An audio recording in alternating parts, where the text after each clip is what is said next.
இந்த வீடியோவை வழங்குவோர் ஆரோக்கியா இயற்கை வைத்திய ஆலயம், இப்போது மதுரையில் and BROLL studios private limited.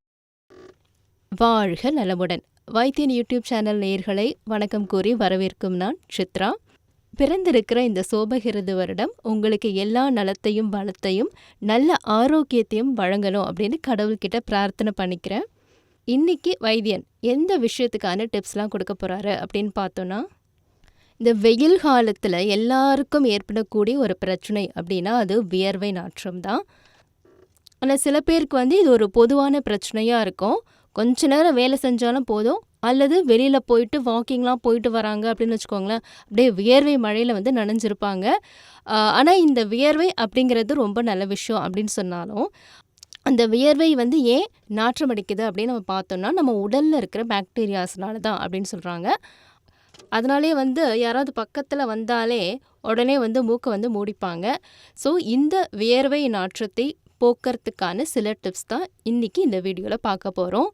முதல்ல ரொம்ப சிம்பிளுங்க. காலையில் எழுந்ததும் குளிக்கிறதுக்கு வெந்நீர் வச்சுடுறீங்க அப்படின்னா, அந்த வெந்நீரில் கொஞ்சம் வேப்பிலையை போட்டு கொஞ்சம் நேரம் கழித்து அந்த சாறு இறங்கியதும் அந்த இலைகளை எடுத்துட்டு நீங்கள் குளிச்சிங்க அப்படின்னா வியர்வை நாற்றம் இருக்காது. அதே மாதிரி குளிக்கும் நீரில் 1 அல்லது 2 சிட்டிகை கற்பூரத்தூளை போட்டும் குளிக்கலாம்.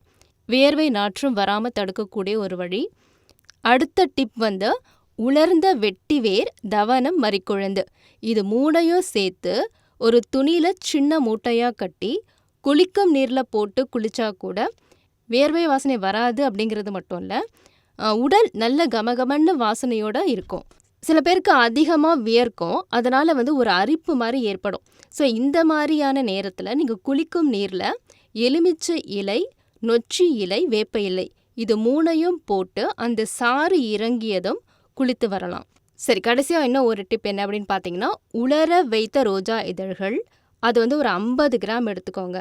அதே மாதிரி உலர்ந்த மல்லிகை இதழ்கள், அது ஒரு 25 கிராம் எடுத்துக்கிட்டு, சந்தனப்பொடி ஒரு 10 கிராம், இது 3ஐயும் பவுடர் ஆக்கி பன்னீர் விட்டு குழைத்து குளிப்பதற்கு கொஞ்ச நேரத்துக்கு முன்னாடி உடல் முழுவதும் பூசி கொஞ்ச நேரம் ஊறிய பிறகு குளிச்சிங்க அப்படின்னா உடலில் வியர்வை நாற்றம் வராது. இந்த டிப்ஸ்லாம் யூஸ் பண்ணுங்கள். கண்டிப்பாக வியர்வை வாடை பற்றின கவலையே உங்களுக்கு இருக்காது. ஓகே, இந்த வீடியோவை கேட்டீங்க, லைக் பண்ணி, கமெண்ட் பண்ணி, ஷேர் பண்ணி, சப்ஸ்கிரைப் பண்ண எல்லாருக்கும் நன்றின்னு சொல்லி விடைபெறும் நான் சித்ரா.